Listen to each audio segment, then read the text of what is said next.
Good morning, everybody. Welcome back to the Joint Standing Committee on Labor and Housing. It is a Wednesday morning around 9:30, and we have a jam-packed day. Before we jump into our first presentation, I want to start off with introductions. I am Maddie Daughtry. I represent Senate District 24. I'm honored to be the Senate co-chair of this committee, and I represent the towns of Harpswell, Brunswick, Freeport, North Yarmouth, and Pownell. And I'll kick it over to my esteemed House Chair to introduce himself. Thank you, Madam Chair. I'm Representative Mike Sylvester. I represent District 39, which is the Eastern Peninsula portion of Portland and the Fighting Island of Casco Bay. I wish, although I am not Irish, I wish everybody a happy St. Patrick's Day tomorrow. Dropkick Murphys were here in my district yesterday, and that was a fine thing. There are several folks who get to enjoy the show. So Representative Drinkwater, I'm going to stay alphabetical, but I'm going to flip it. I'm going to go from the bottom to the top. So Representative Warren, if you wouldn't mind introducing yourself. Can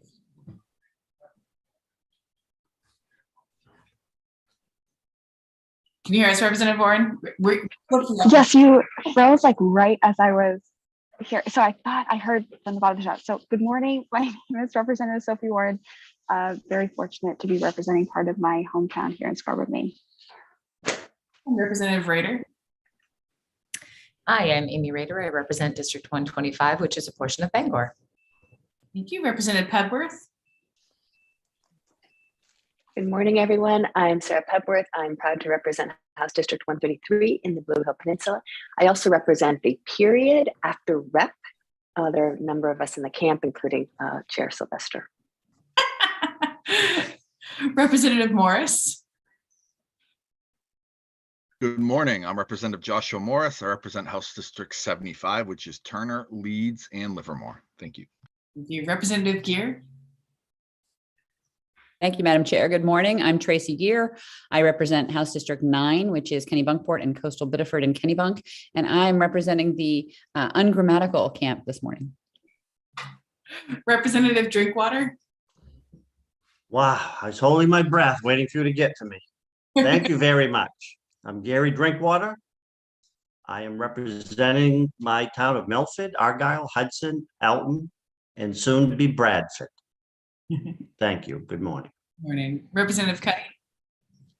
Good morning. My name is Scott Cuddy. I represent House District 98, which is Winterport, Frankfort, Searsport, and Swanville. And now I know what Representative Warren often feels like when we are introduced alphabetically the other way.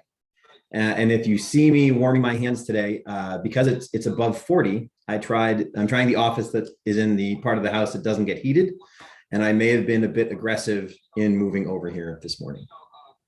Good to know. We'll make sure if you're frozen, it's not just the internet. So with that, we have up first a presentation from the Commission to develop a paid family and medical leave benefit program. Oh, Senator Guerin, sorry. That's okay, Senator Daughtry. I am Senator Stacey Guerin, representing Senate District 10. I apologize for the mask today, but my mother's in surgery and I am in the waiting room waiting for her. So I would also like to apologize in advance that I will be on and off the Zoom today because of my mother's surgery. So thank you. And I think I speak for the entire committee when we send our best wishes and love and good luck your way. And I now know that the list that's online only has the House members of this committee, seeing as I managed to completely skip over the Senate. With that, I do want to remind folks who are watching, as you'll see, as Senator Guerin mentioned, you will see members coming and going. A lot of us serve on two different committees. Bill's representing, and we're absolutely in the throes of trying to finish all of our committee work. So you will see people, in and out.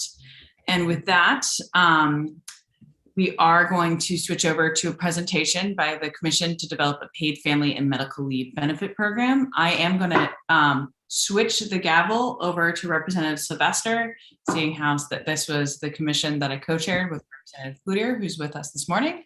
So I will pass it over to him and let him kick things off. Excellent. Well, we're very excited about this bill. It's certainly been a bit coming. bill that started in the 129th, but has been fought for many, many, many years. And so without further ado, I will kick it over to the committee to begin their presentation. Thank you. Representative Cloutier, do you want to introduce yourself? Thank you, Senator Daughtry. I am Kristen Cloutier, and I represent House District 60, which is part of my hometown of Lewiston. Representative Cloutier was the House Chair. I was the Senate Chair. And Colleen, would you mind introducing yourself? Colleen was one of our 2 OPLA analysts. Sure. Good morning, Colleen McCarthy-Reed, Office of Policy and Legal Analysis. I worked with Anna Broom in assisting the commission in their work. Thank you. And I don't know if everyone was able, there are emailed copies. I don't know, Steve, if you want to drop a link into the chat for folks to be able to access the digital copy, but we do have the final report for folks to go around and dig in. And I think we're going to try to keep the presentation pretty high level, leave it open for questions from all of you before we jump into next steps. But for those of you who were on the committee before, you remember the bill that charged us with creating the commission and looking at the way to create a paid family and medical leave benefits program here in Maine. We had a wonderful group. You can see the list of appointees. And we were able to have folks from, the legislative side to folks who worked in the insurance world, to folks who have worked in the medical side, as well as, small business owners and different members of the public be able to weigh in. We had presentations from other states who have undertaken this, who have looked at various ways that they've been successful, but also were able to share pitfalls that they have encountered on their efforts to create a paid family medical leave program. And we also heard from the business community, we heard from the Chamber of Commerce, we heard from policy groups from across the country who have worked on this in a variety of different states. And it was really an amazing process to really start the ball rolling on a program like this. And before we get into sort of the recommendations, I don't know, Representative Cloutier, if you want to jump in about the process at all. So I would just add that, the thing that was really pretty remarkable to me was just how on board every member of that commission was and how sort of committed to the process they were. We had a really great, I feel like, public hearing and public input session. I think that everyone was sort of in agreement in terms of sort of what we wanted to move forward to the actuarial study. And it was just a really, it was a quick process, but it was a really good and thorough process, I think. Yeah, absolutely agreed. I think the thing that I really took away from this is that everyone agreed that we needed to do something and that we weren't doing enough to meet the main needs of Mainers. And we just might not necessarily agree on the path to get there, but the agreement and commonality was a lot greater than I expected going into the process.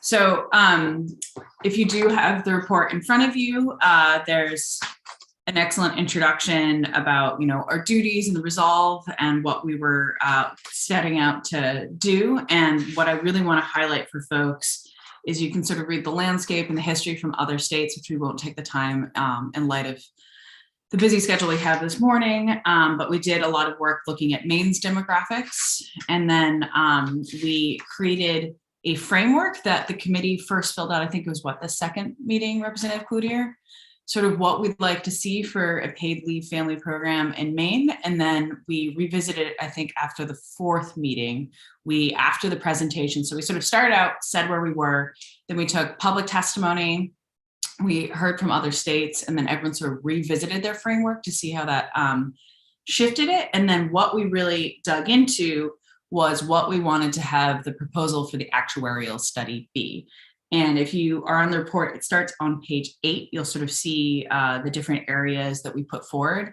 And if you think about it, when people have asked me what the process has been like, we all agreed that we wanted to see a program like this go forward. So right now it's like we're looking at the menu, we're sitting down in the restaurant, and what we were deciding as a commission of what is on the menu. We are going through and listing all the possible options. And then with the actuarial study, it gives us a chance to find out how much each menu item is going to cost. And so that once we have that, factored in and plugged into the program, that we'll be able to, find out how much our dinner bill is going to be and what we're going to be able to move forward with. We can jump into sort of what the big recommendation is outside of the actuarial study, but Representative Kluger, I don't know if you want to talk a little bit about the sort of like 3 different chunks we put under every single recommendation at all. So I don't have the report in front of me, Maddie. So can you tell me what the chunks are, and then I will. Absolutely. Sorry, we're in a full day of AFA today, and so my mind is like. We're all in the same boat of chaos, but I think it's the craziest right now. Steve just forwarded the link. Oh, thank you, Steve. You lifesaver, you. So I can sort of jump in, and Representative Cloutier, if you want to jump in when you have it open. I got it open. So what page are we at? On page 9. Okay.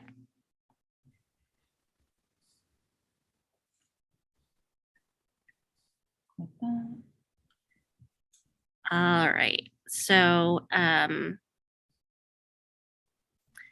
want me to just start with like how leave can be used? Yeah, definitely. So I would say that in all of these categories, we really wanted to focus in as broad of a sense as possible, because I think we recognize that, we want to create a program that is open to as many folks as possible. And so, we want to talk about folks who need leave for themselves because they're sick, who have family members who might need care. So that could be an aging family member. It could also be a child. We also wanted to provide safe leave for folks who are in domestic violence situations, for families who have an active military family member who is on deployment. And then I know I'm forgetting.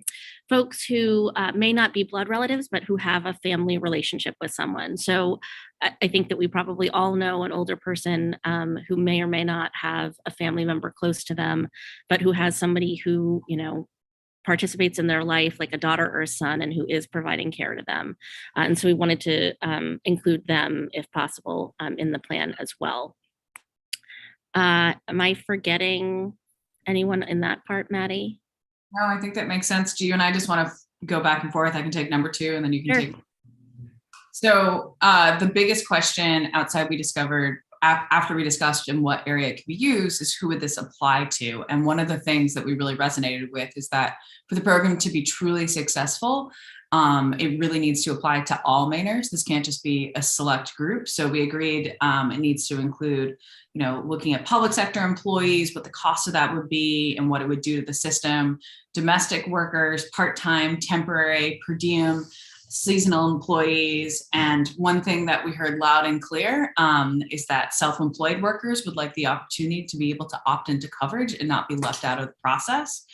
So the actuarial study should hopefully provide us a pretty strong analysis of what it would cost for all the different workers above. Currently, the proposal does exempt public sector employees, but we've asked for a separate cost impact from the actuarial, because we know some states do cover public sectors, other don't, and we want to know what that cost would be, and also what it would mean to the longevity sustainability of the fund.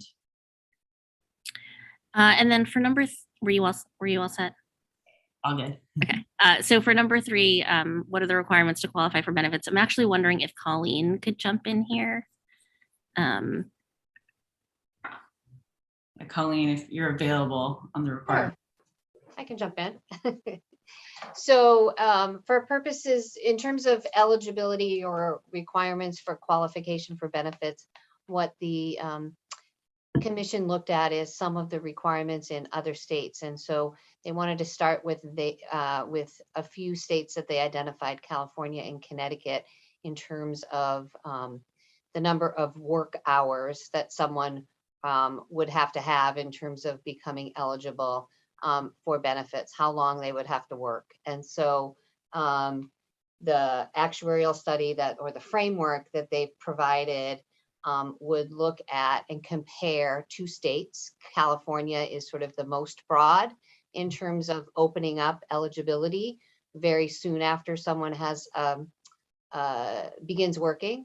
And then Connecticut has a little bit of a longer period of time where someone would be employed and pay in, potentially be paying in or contributing to the program before they can draw down benefits. So that's sort of the framework. It ranged between, say, like 3 months of work to, 6 months of work or having earned hours before someone would be eligible to draw down benefits. But again, as the commission chairs mentioned, they wanted to get the broadest sort of financial analysis that they could from the actuarial study and then be able to make policy decisions after that. Thanks, Colleen. Since you did number 3, I'll take number 4. Yeah. So what family members are covered? So I think we talked a little bit about that when I went over number 1, but also we wanted to make sure that our proposal used both the federal FMLA definition and the state FMLA definition. And so, if either of those were to change, this would also adapt with that. And then using a broad definition, again, similar to Connecticut law, where persons who are related by affinity, whose close association would be equivalent to a family relationship, were also included. So on number 5, we were discussing how the program would be funded. So we're looking at what type of contributions we would need to make the fund and the program sustainable. So we heard most from folks that they'd like to see a program that was paid for in part by employee and employer. It looks a little bit different if you're a self-employed individual. I'm jumping a little bit ahead, but the subcommittee that was interviewing and contracting for the actuarial study, we did say we'd like to sort of see if they have capacity, the various impacts on different funding structures, tweaking percentages here and there. But the biggest thing we heard, all of you on this committee know that the heart and backbone of Maine's economy are small businesses. And we wanted to make sure that we were providing this as something that helps small businesses be able to recruit different employees and compete with sort of the larger employers like an IDEX or an LLB of the world. But we also wanted to make sure that this wasn't being a detriment to them. So other states have created small business exemptions. So one of the biggest things on the program funding side is we wanted them to look at exempting, so the employer wouldn't have to necessarily contribute based on the size of their employee pool, but looking at that with employers 50 or fewer, employers with 25 or fewer, or employers with 10 or fewer employees. And we wanted to know what that would do to the sort of the stability of the fund and find a way to work with our small businesses to make sure that this isn't something that's an added contribution and an added burden on their backs during a pretty difficult time. And then number 6, what percentage of wages do workers receive? We played around with this a lot, I think, in terms of what percentages of average weekly wage A coffee cup in there? No. would be. And, part of the discussion was around how lower wage workers, have a harder time surviving when they're not working because they have lower wages and need to make up more of that. And so we asked the actuarial to study 80% of the workers' average weekly wage, 90%, and then a full 100%. And then, we can sort of see how that costs out and make adjustments. So another question that we're really excited to find out from the actuarial study is sort of what the maximum weekly benefit is. The framework that we have assumes the maximum weekly benefit is the state average weekly wage addressed for inflation, but we want to make sure that's something that works and that when it's plugged in, it doesn't make the system go awry. And then for how long can a worker receive benefits? This really like varied greatly, I think, across all of the states that we looked at. And so we chose benefits for a maximum of 12 weeks, 20 weeks, or 26 weeks. There are also some states that vary the number of weeks dependent upon the type of leave. So if you are out for your own personal care, you could get, say, 26 weeks, or if you're out for maternity care, you could get 26 weeks. If you're out for to care for like a family member, then that might be 12 weeks. And so again, sort of figuring out, do we want to make those differentiations? Does it make sense to go with one set amount of time, hoping that sort of the actuarial can give us some guidance on that. One of the other things that we discussed and that we saw in other states and that there wasn't a clear consensus is if there's an unpaid waiting period. Most of us on the commission didn't think that was necessarily fair that once you are, vested and qualify for your benefits, that you would have to wait for an unpaid period of time for the benefits to kick in. So that's sort of what we wanted to do the majority of actuarial costing around. But if possible, we do want them to take a look and assess the impact on what a small unpaid waiting period would do, sort of to mimic the other states and what that would look like down the line. And then one of the questions that we that was raised that doesn't necessarily affect the actuarial, but is more of a policy decision, is around whether workers are entitled to have their jobs back when they return. And again, I think tying that to the FMLA laws means that they would be entitled to have their jobs back when they come back.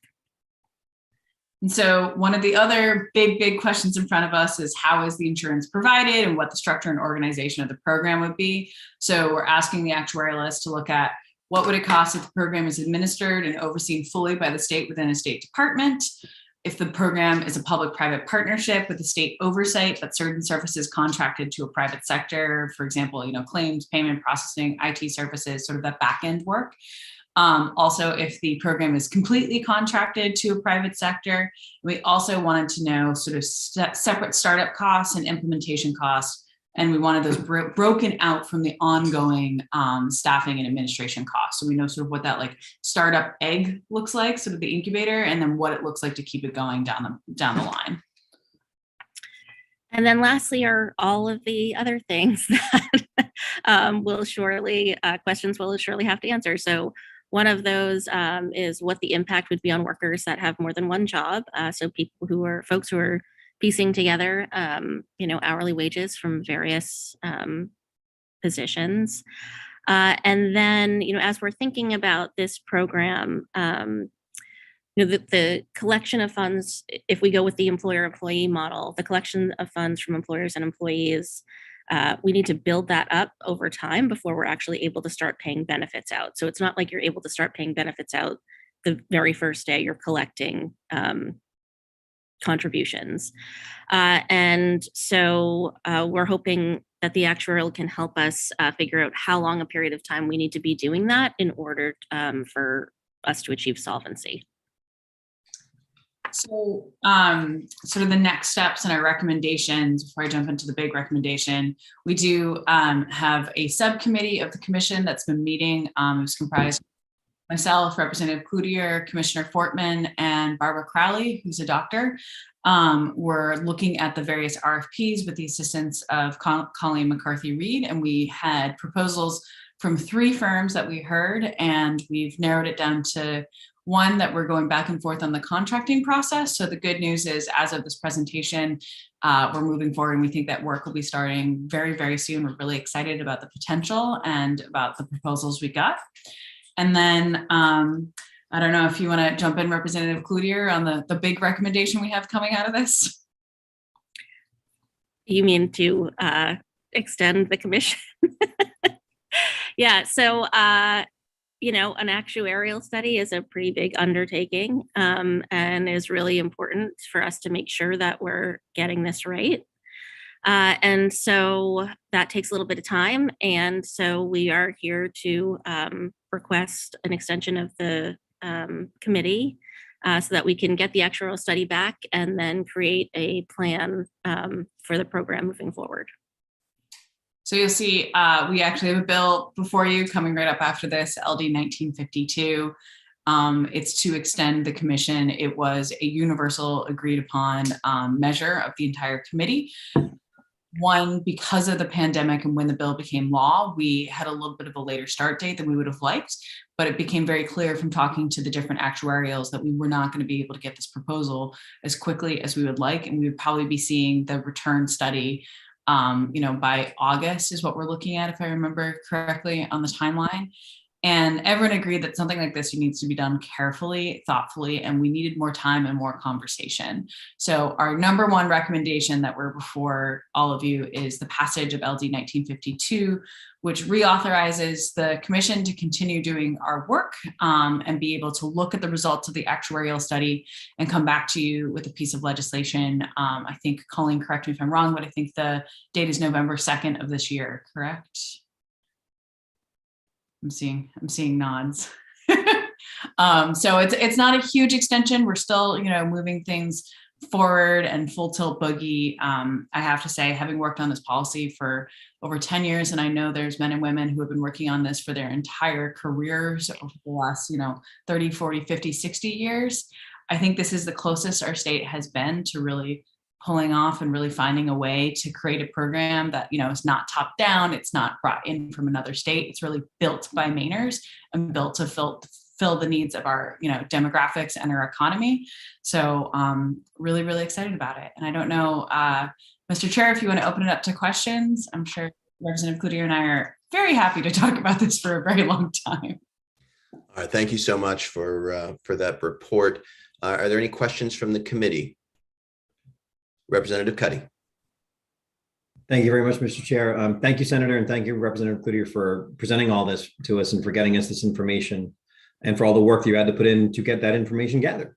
One thing I did want to bring to your attention and ask you to think about is that we have had a difficulty in the multi-employer section where we collectively bargain with multiple employers. I, as a union electrician, can work for Sargent Electric, Sullivan and Merritt, and ES Bolus all in a normal year, and several others as well, even depending on the size of the projects. And with the paid time off law that we passed, there's been a difficulty in figuring out how to work that. Whether it's there's laid off, paid off, which is when you get laid off, that balance is paid to you, but then you don't really end up with a paid time off bank.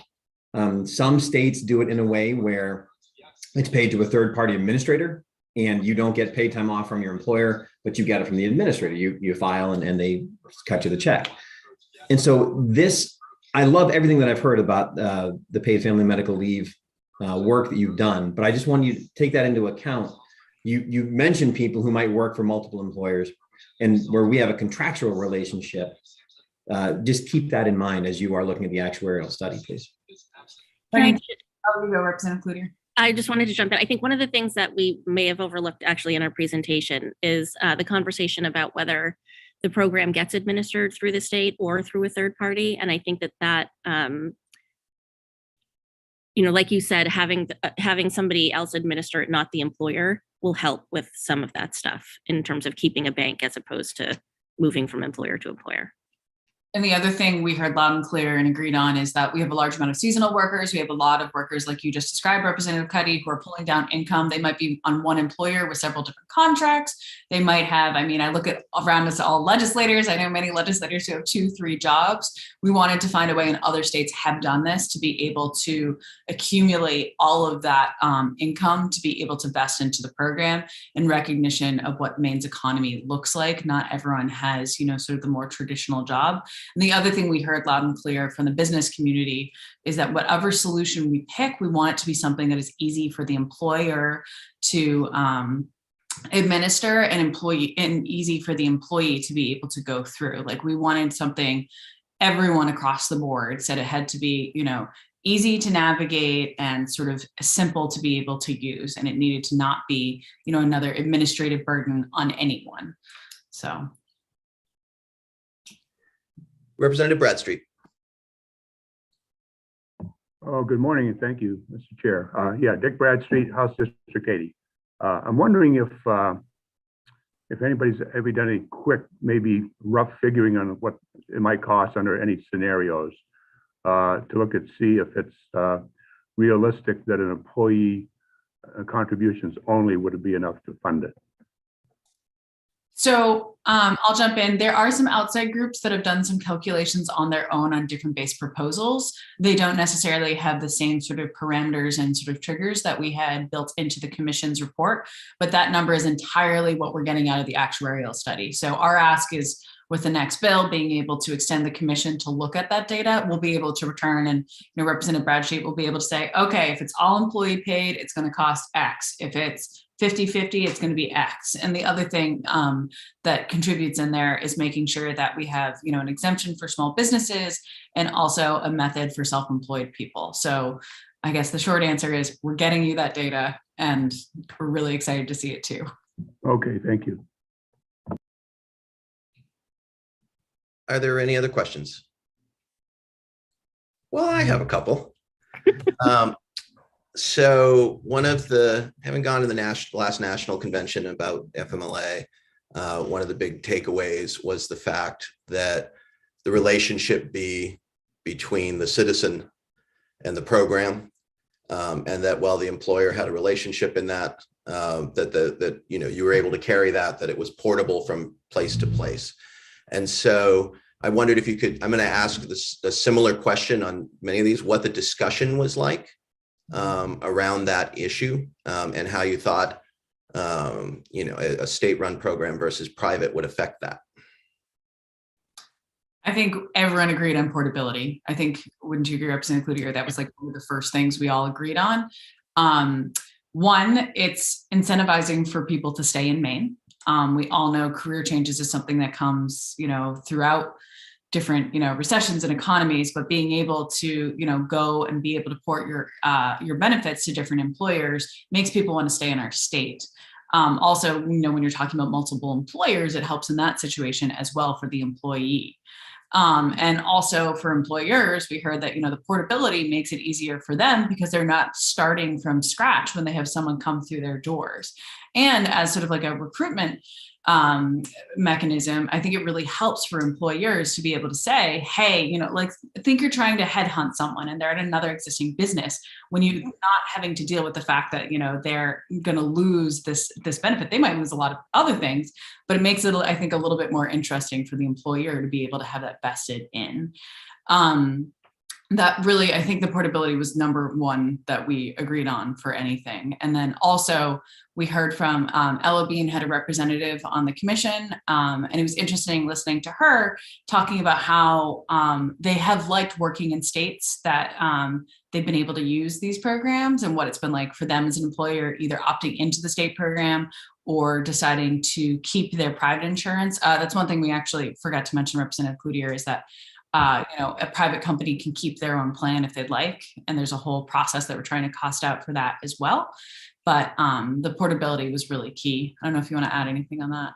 No, I think that you did a great job explaining that. And also, I kind of went into the conversation thinking, only about a state-run program, and having somebody from LL Bean on the commission talking about their experience in both.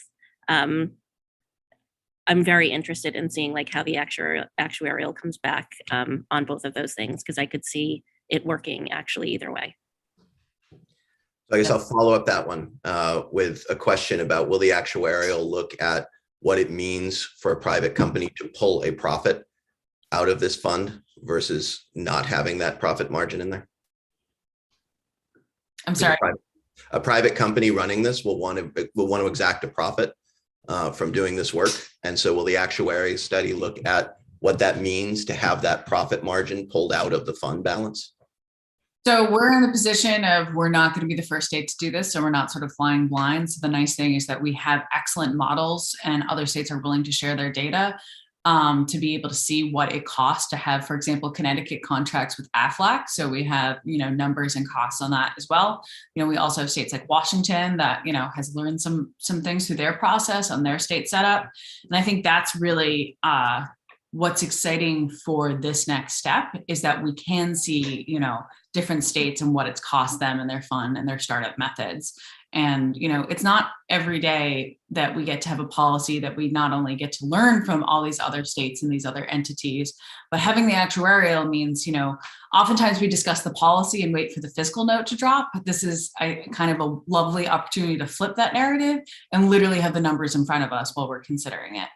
And I think that's one of the things that we've discussed of wanting a little bit more time as a commission is to be able to look at that question and maybe bring in some of the different companies, that would be administrating things like this and sort of talk to them about what it's like working in other states and what that relationship looks like. And Go ahead, Chris. I was just going to add, there will obviously be a cost to having a third party administer this if that is the route we go. There will also be a cost with having to employ folks for us to administer it on a state level. And so I think it's going to be important for us to see what those costs are and then weigh the pros and cons of what that looks like on either side. Okay, great. Yeah, because I think when Connecticut jumped in, they didn't, they were the first to do it, so they didn't have any numbers. And I'd be interested in the bit when we're talking about the bill, if you have any information later about whether any other state has chosen that model after Connecticut. My other question was about a waiting period. I think that one of the big equity questions is if someone has to wait, and we certainly see it in workers' comp, where there's a 7-day waiting period, that window often is the barrier to someone being able to utilize a program, because many Mainers living paycheck to paycheck can't afford 7 days without pay. And so I just wondered what the conversation was like about that. I would say everything you just named, we took into consideration. And I think that was, I think everyone on the commission understood that and agreed with that, which is why I think our recommendations to the actuarial didn't actually take a waiting period into consideration. Yeah, we said just basically in the recommendation, if you want to tell us what the cost is, just so we have it as part of the conversation, but everyone off the bat said it's not fair to wait. Like you said, say you have something happen at work or an emergency and you have to go in for surgery and you're now, not going to be able to get a paycheck for a week. That's not, we've all been in situations where that just will not work. So. Absolutely. And my last piece here is that, I think, well, I guess two pieces. One of these is about, if you're working in the actuarial, about what the cost of the education program would be to let folks know about this program, both before, a bill was moved and after. And then because there's important things, in my view, such as the fact that small business folks are part of the program, right? So it's not the kind of program where it's just for employees, right? I'd say one of the most moving testimony I heard was a farmer who was able to, have a baby because she was able to leave the field for some times, which economically she couldn't afford to do before. And so I'm curious about that. And just as a tag onto that, when you're talking about exclusions, you're talking about exclusions of employer size, of the employee input, not of that those folks wouldn't be a part of the program. And I just wanted to be clear about that, because for folks listening at home. Yeah, that's a good reminder, because I know Delaware just passed their program and their small business exemption is actually a full on inclusion instead of what we're interested in, which is a financial incentive for small businesses to be able to help their employees be covered. So I want to make clear that, our goal is to have this program apply to everyone in all manners. So there's not, the haves and the have nots when it comes to this leave, because exactly the story you just mentioned, Representative Sylvester, is why I think, not only myself, but everyone who was speaking on the commission and who came before us was so passionate about how this has to apply to everyone. Maine is majority small businesses, and someone who is self-employed, this is something that I'm not only, policy hat on passionate about, but personally very, very passionate about, because it doesn't matter whether you're, a sternman on a lobster boat, you're farming, you're brewing beer, most Mainers who need to access this, we all have very interesting incomes, whether it's from 3 different employers or, X, Y, and Z. And that ability to have it apply to everyone and really change someone's life, I think is an amazing net positive for our state. Thank you. Representative Cuddy. Thank you very much, Mr. Chair. And I just wanted to add in, you answered Representative Sylvester's question completely regarding the waiting week, but I did want to add in we have another example of the waiting week in the unemployment system. And as somebody who has, we've had job sites slow down where I caught a layoff on a Wednesday, completely out of the blue and unexpected. And having to wait that week is really difficult when you have sort of budgeted out. You have, it's an 8-week call, and you're going to be in a job for so long. Job site slows down. You're laid off after 3. You've made plans, and that's the way our lives work. So I just wanted to chime in that we do have that other example of it, and I understand and support the rationale of looking at the costs on both sides and having that full conversation. But I'm glad to hear that everybody was on board with the idea of not having a waiting week.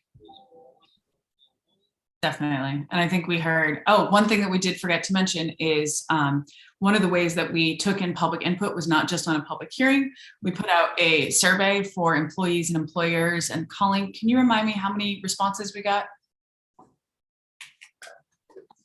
We had almost a little over 700 responses to our employee survey and about 100 employer responses roughly, which was, I think, higher than the commission was expecting. So folks did a good job about sharing that survey far and wide to get folks' input. And that supplemented the public hearing or the public comment meeting that this commission had. And I think what was really great on the survey results, I can't remember if they're all in the report. I think you have the survey structure you can see in the report back, but we can also get you the full results. There was amazing stories and narratives sort of in the section after where we asked folks to add anything in. But on both the employee area, we had folks of all different household income brackets in different areas of the state. And on the employer section, we had a pretty good mix of large to small businesses, which really helped, I think, contribute to our conversation and our data. So. Thank you. Are there any other questions from the committee for the fine senator and representative? Representative Drinkwater, I was going to be disappointed, sir. You didn't come. That's why I raised my hand, not to disappoint you. I appreciate it, sir. The education community, as we all know, they have collective bargaining agreements which provide for leave, paid leave. Was there any discussion about the education community? Because I know we have somebody on here from the education committee. We sure do. So Representative Stearns was an amazing advocate and voice about that process. And then, myself as well, serving on the education committee, that was something that he and I were particularly interested in, and especially for Representative Stearns, because he's been in the negotiating room on many of these different contracts, he was able to share his own personal experience. And that's why when we're talking to the actuarial, we wanted to know what the cost was to have public sector employees in or out and be able to navigate that. Because if we didn't have, if we're just talking about it from a policy perspective, there's pros and cons on all the different sides. But what we really want to know is what the cost is on both sides. So when we have that conversation, we're able to move forward. And Representative Stearns was great at being able to advocate and explain that process, especially for those of us who are not familiar with it. So it came up a lot. It's ongoing. I think that's another reason why I think it's so important to be able to continue our work, to really have a good answer on what that looks like and get more input from folks who, are going through that negotiation process and what that looks like dovetailing with this. My thought on that was there's a tremendous amount of money in the education community, which would really add to the solvency of the fund. And if they're exempt, that could be problematic. But I can understand why they would be exempt, because they have their own contract. So that's my 2 cents. Agreed. That's why we want to know exactly how much that money would be for the solvency. So to be determined, and we're excited to report back with that. And I think that really does, it's another example of gets at the heart of why we need this actuarial study and why it's, taking time and why we're being, deliberative and careful on this. So.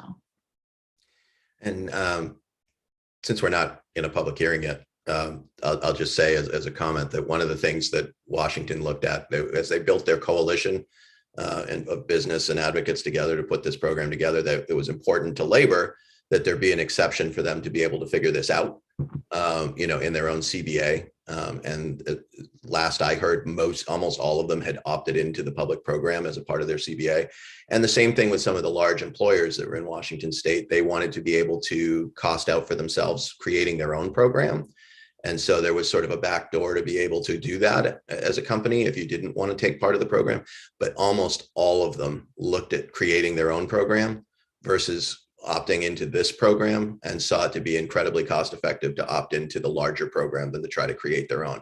But it was important to building the coalition to have those two options available so that all sides could look at it. And I think that's a very important point, Representative Drinkwater, and I appreciate you bringing it up. Are there any other questions? Seeing none, I want to thank the good representative and the good senator for all of your work, all of the members of the commission, the advocates, the folks who filled out the surveys, the folks who will be a part of this process in the future. I think it's one of the things that can be very life-changing for this state to know that if you're in a car accident on the way home, or you're struck ill, or your partner is, that that you're not going to lose your home because of that. And I think it's going to be one of the greatest economic generators that the state has had in terms of being able to attract and retain both citizens and businesses. So I thank you all for your work. And Representative Drinkwater, did you put your hand back up, or is it still just up? No, Stacy's been influencing me to leave the hand up. Oh yeah, well, everyone has to have a cause. So with that, we will close this presentation by the commission to develop a paid family and medical leave benefit program. And I wonder if the committee wants to take 3 minutes to go grab a cup of coffee, water, or plunge straight into the next bill. All right, apparently we're plunging. So with that, I will open the public hearing on LD 1952, resolved to extend the commission to develop a paid family and medical leave benefits program, and bring forward our own fabulous chair from the Senate, Maddie Daughtry of Cumberland. Thank Welcome. you, Chair.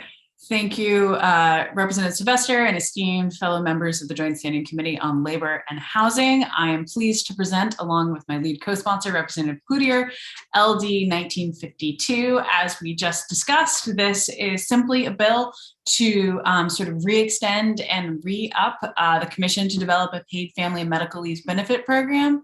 What it does is it changes our date from a report back of earlier this spring to November 2nd, 2022. And it says that we will have a report to make share our findings and recommendations, including suggested legislation for presentation to the first regular session of the 131st legislature. As we stated in our presentation prior, but for those who may be just tuning in, the actuarial study, the subcommittee is contracting with an entity right now, and all of the entities who bid on this project said that they would need more time. So this bill is our response to that. We're expected to get the actuarial hopefully back by August. This would enable all of us to get back together and dig into the data and answer some of the hard-hitting questions that we really need to know to move this program forward. With that, I'm happy to take any questions, and I urge your support. Thank you, Madam Senator. Is there any questions for the good senator? Representative Warren. Thank you so much for bringing this bill forward and for your many years of dedicated work on this issue. I'm wondering how you'd feel about maybe those like myself who are curious what we know now, and to the extent that we know enough to maybe not have the perfect be the enemy of the good, which is a phrase I know I've heard a lot, so I apologize for the cliche, but if you could speak a little bit about what we know enough about to speak about implementation, just considering just how much funding is coming in at this time, and versus the work that we really still need to know, and maybe just how you'd respond to that critique. Thank you so much, Representative Warren. So there are a lot of things we know, and I think the biggest overarching theme is that we need more time is what we know. If you look at what Washington's been going through with their fund and not necessarily being able to have the correct information to make their fund solvent, I don't want to pick on another state, but they've been going through a lot of trouble being able to make sure that they're able to not only stay around, but able to keep their benefits available for their citizens. And I think that's, there's a lot to learn from Washington, and that's something we want to avoid. And yes, there's a lot of funding around right now, and it's something it's a great position for our state and potentially for this program as well. But we don't want to put something into statute that might be setting up all of us for disaster, because there's nothing worse than thinking you're going to have this program and planning your life around being able to, say, have a child, or, as Representative Sylvester was saying, the unthinkable happens, and then finding out that the fund isn't solvable. And being able to go from there really makes it an issue. So, if we're creating a program that won't be able to fund itself, we're setting ourselves up for disaster. So, as someone who has spent, over 10 years working on this, it can be frustrating sometime in the legislative process when things are slow and incremental. But I have to say, this is the closest we've been, and urge your patience as we get to the next steps, because I think we're on the verge of something absolutely game-changing for our state.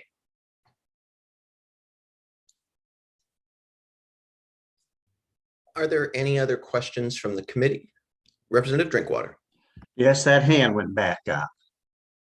I heard you say that you've contracted with the group to do an actuarial study. Is that what I heard? And do we know what the cost is going to be? So we're still in negotiations. The letters are going out today to the different firms. So I don't want to steal their thunder. We can share those sheets. I don't know if Colleen is still on the call. I think those will be out, Colleen, I think by the end of the day, right? Hopefully, assuming the two chairs approve the drafts, we'll be able to send out the official notification letters today to all of the bidders that they reviewed, and notify the person that they've selected. And then the next step is for the Office of the Executive Director to work with the commission chairs to negotiate a final contract with the winning bidder, if you will.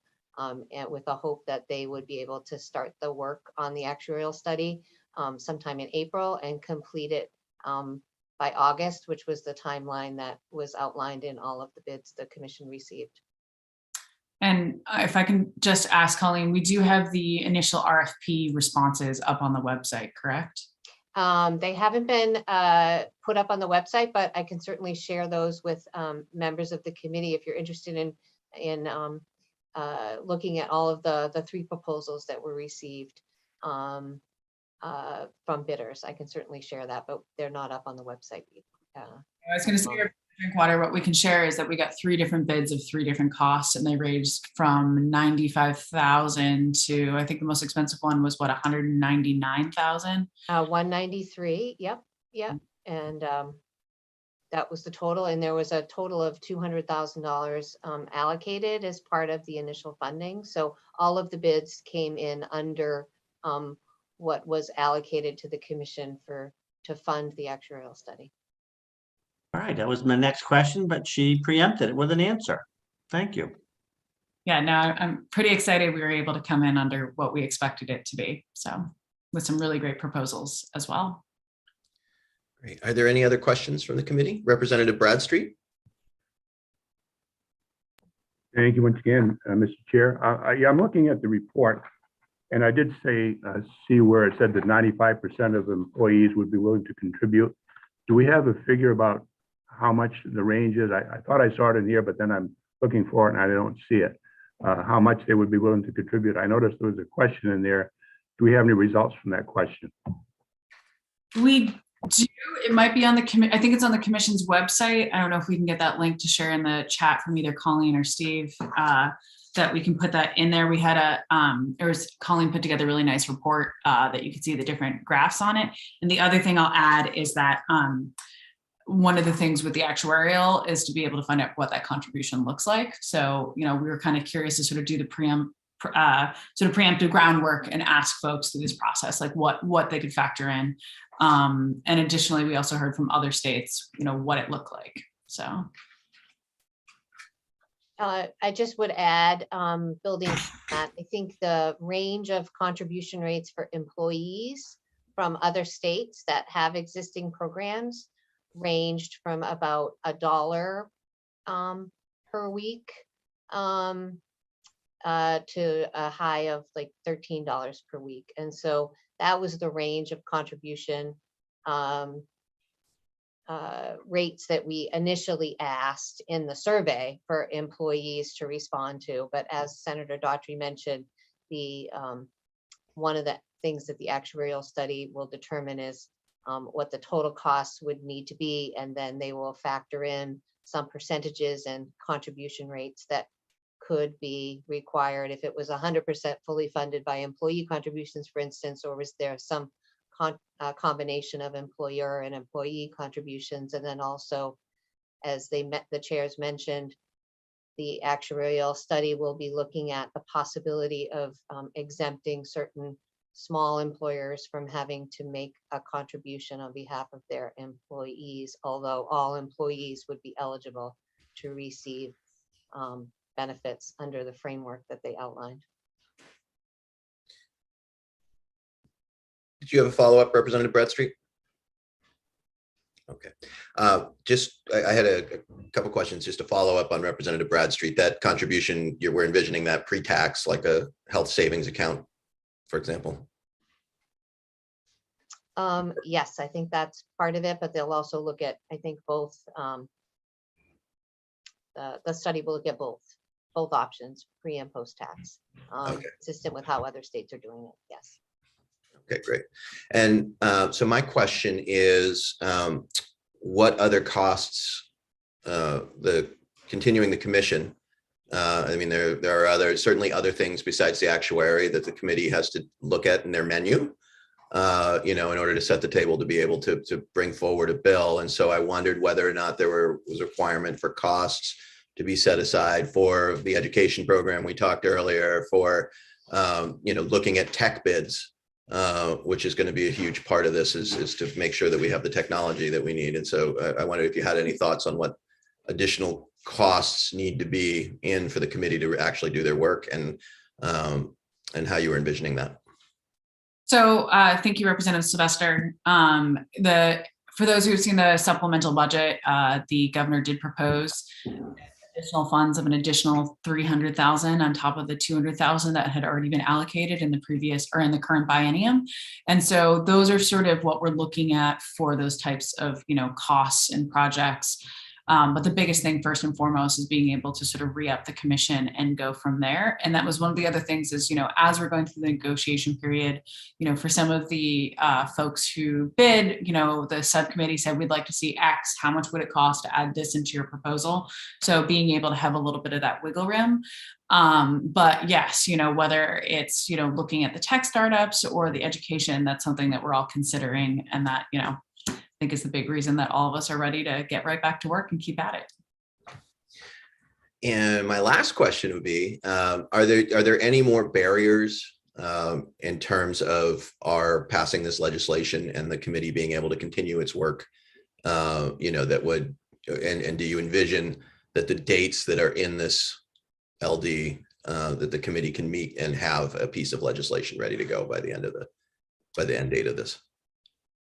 Yes, so this will go to the legislative study table if it is so fortunate to be able to get a favorable report out of this committee.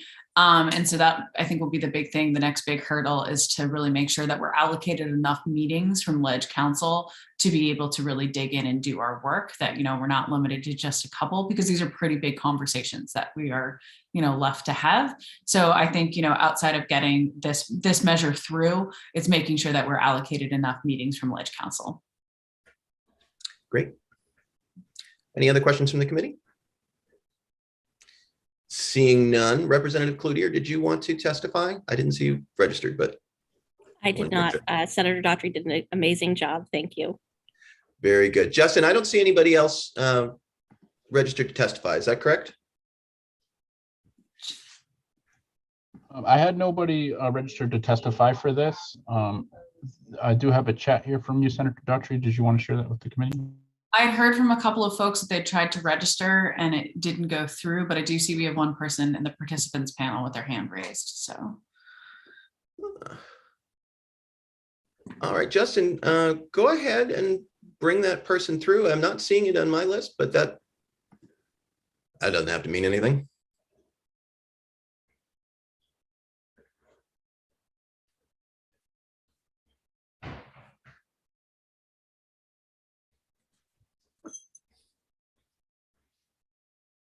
Good morning, Good morning. I recognize Mr. Gore. I didn't want to disappoint you by remaining silent.